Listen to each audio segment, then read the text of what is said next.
Jika suatu peristiwa bersejarah tidak pernah terjadi, akankah kita masih hidup sama dengan hari ini? Bagaimana jadinya jika peristiwa G30 SPKI tidak pernah benar-benar terjadi di Indonesia?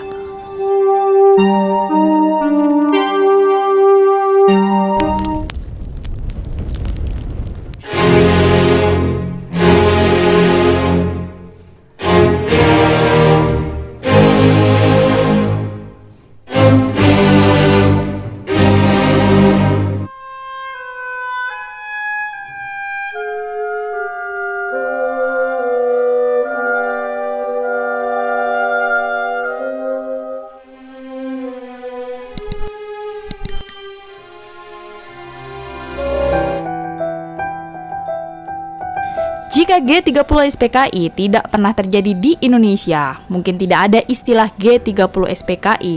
Dan tentu saja 30 September akan menjadi akhir bulan yang bernilai biasa-biasa saja.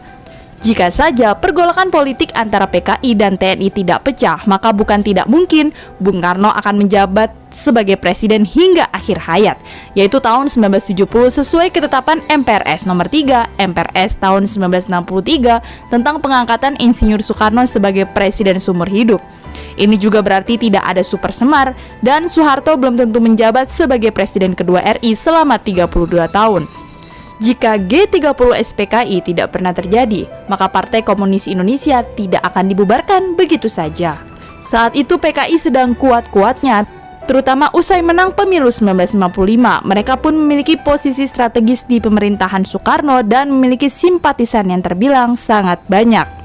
Apabila G30S tidak pernah berlangsung, maka tidak akan ada 6 jenderal dan 1 perwira TNI yang gugur antara 30 September hingga 1 Oktober 1965. Artinya tidak akan ada gelar 7 pahlawan revolusi. Kalau G30 SPKI urung terjadi, maka di tahun 1984 Pusat Produksi Film Negara Departemen Penerangan mungkin akan merilis film patriot lainnya dan bukan film ngeri berjudul Pengkhianatan G30 SPKI.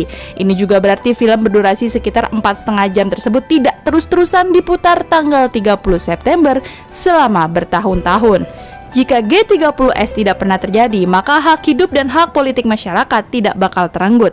Setelah G30 SPKI, tidak sedikit penduduk Indonesia yang memiliki label ekstapol di kartu tanda pengenal KTP mereka.